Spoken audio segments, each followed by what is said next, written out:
Mia? Hi, yes. Dan. Hi, Dan, nice to meet you.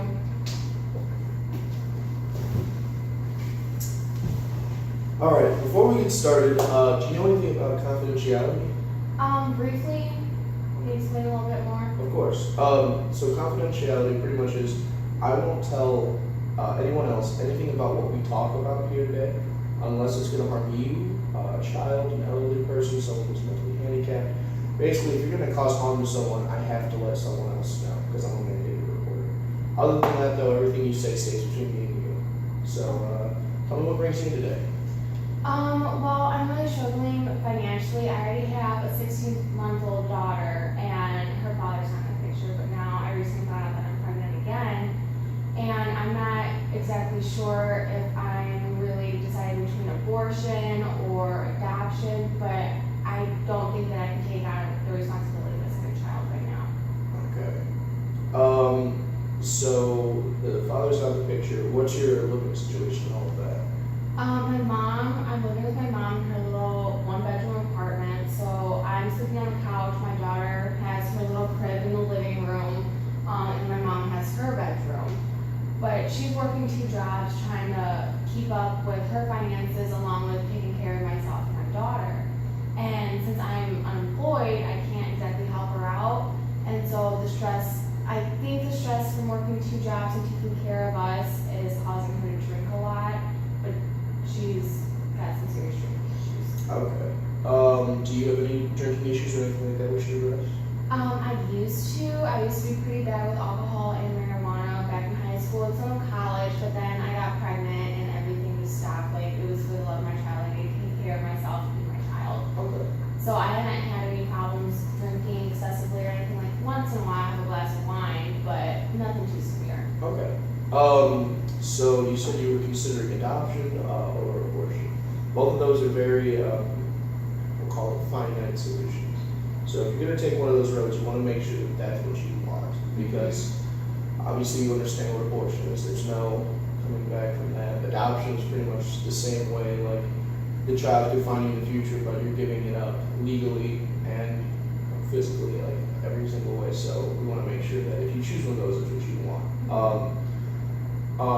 So are you able to like take care of your daughter right now and everything like that?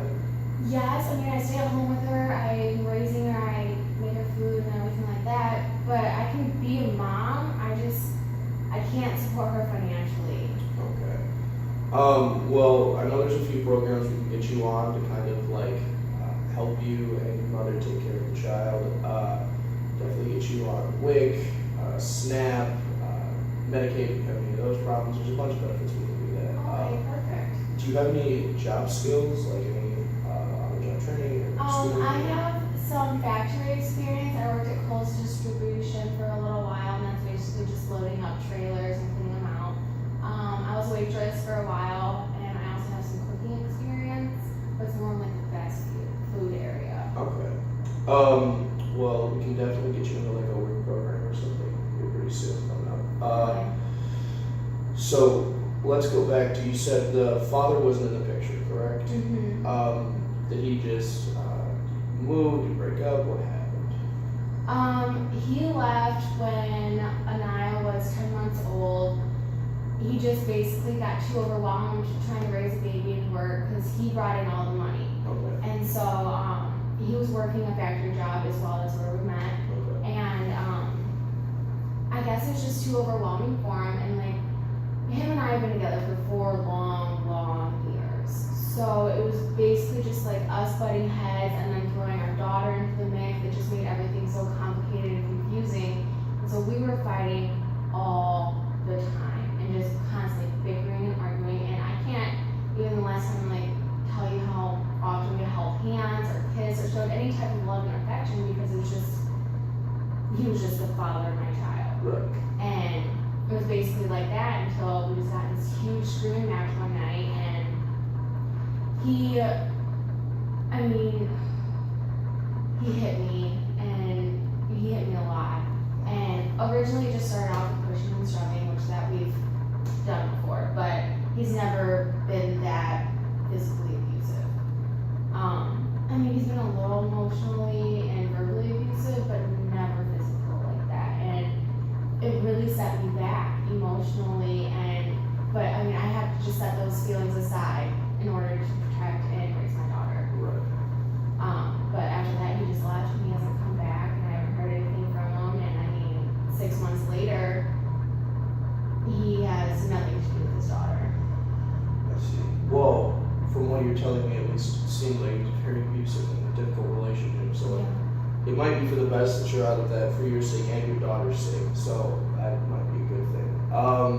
Does he knows about your next one on the way then, I assume? No, he doesn't. This was actually a mistake from a different guy.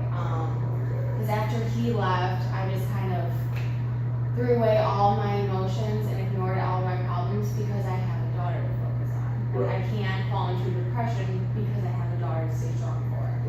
And so now I went out with my friends 2 months ago just to have a girls' night and took some random guy home. And I mean, I have his number, but he doesn't know about the pregnancy. I haven't really talked to him since that night. Okay. Well, I'm definitely like sensing that your daughter is a huge strength for you, which is a great thing. Like children can be that for you.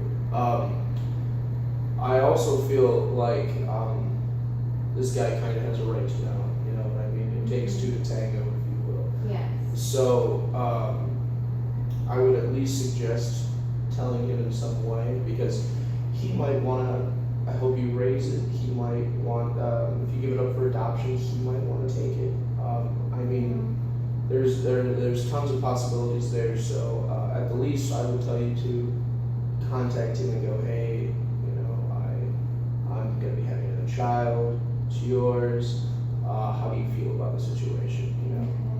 I guess I've just been more independent my entire life and I really take his feelings into consideration. I mean, that's completely understandable. You know, you're the woman, you're the one that's going to have the baby and all that Right. stuff. So in the end, it should ultimately be your decision. But I feel like a lot of guys, at least that I've known, always kind of get overlooked and all that. So Yeah. I'm sure you'd appreciate you letting him know and everything. Oh yeah, you're right. I should have thought about that. So tell me how you're doing in the pregnancy. Are there any complications or anything like that? No, as far as I'm aware, everything's healthy. She's got a regular heartbeat. I mean, I don't know if she's a girl, but I'm kind of hoping, I guess. I would love to keep my child. Like, just the love and affection I have for Naya is like so overwhelming, just being a parent. And I would love to keep my child. I don't know if I can handle it with 2 babies, trying to find a job with an alcoholic mother, and I mean, it's just a lot of work and a lot of pressure. Well, I definitely know that you can keep your child. It is your decision. If you decide to, there are tons of programs we can use to help you, you know, financially, emotionally, medically. There's a bunch of great Catholic organizations, actually, I know as well, near here, that they help like pay for food and clothing and housing and stuff like Really? that. Yeah. Okay. I actually used to work for an organization where we would get calls from pregnant mothers that didn't know what to do. They would come in, we'd give them counseling. If they were in like a dangerous environment or something that could be potentially dangerous, we'd set them up. We had a few different houses around the city that would like, that, you know, they could stay there for a certain amount of time. Obviously it wasn't indefinite, but while they were staying there, we would work on finding them a place to stay. We would work on making sure they had a job. If they were still young, we'd work on their education, all that stuff. So That's great. I didn't know about any of that. yeah, I'll definitely get you hooked up with one of those then as well if you're comfortable with that. Oh yeah, definitely. I would love to like get out of my mom's house, just get my own place, try to find a regular daycare that'll accept like some assistance, and obviously get put on Medicaid just to pay for all the hospital bills and everything. Because I was on it with Anaya, but there was a lot of confusions with the government assistance and stuff like that, and it just dropped after Anaya was born, and I didn't know about WIC or anything like that, so. Okay. Well, we'll definitely get you all set up with that. How are you doing though? I guess I don't really know. I'm struggling a lot emotionally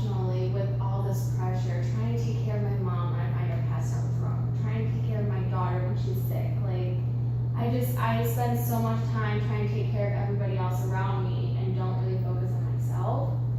I guess it's just really hard and stressful for me. Everything with Jake that happened, like he beat me up, and that was really hard emotionally, and I just felt so betrayed and abandoned after he left. Like he just up and left me, and it really hurt because I was with him for 4 years. Yeah, it wasn't that good of a relationship, but he was still my other half. And now I guess like I'm just feeling very lonely because I don't have anybody in my life to really support me. I just basically have my alcoholic mom and my daughter. Well, from everything that I understand, it's very, reasonable why you feel like this. I mean, you're dealing with the loss of love. You're dealing with a parent who is having at the moment some substance abuse. You're pregnant on top of all that. It can be very difficult. Oh, it's very emotional, especially being pregnant. Yeah, I mean, with all the hormones and everything, and it's a lot of stress. There's a few support groups I think I could, that you might like to talk to, Really? yeah, mothers that are expecting. Maybe, you told me your mother's alcohol abuse was just like kind of like a recent thing. It hasn't been a long-term thing, but if it gets more serious, there are support groups that you get dealing with an alcoholic parent or sibling. We'll definitely get you hooked up with all those as well. Is there anything else you want to talk about today or anything like that? Now this time you've already helped me out pretty greatly, but I would like to reschedule another appointment with you if possible. Of course. I'll get you something set up for next week on Thursday. Thursday I can do what time? I think I'm free between 11 o'clock and 2 o'clock. Anytime in there. Noon will probably be best. Okay, of course. Would it be okay if I brought my daughter along? My mom's gonna be at work. Of course. Okay, great. Awesome. All right, well, it was good talking to you. Thank you so much for meeting with me. Of course. We'll see you next week.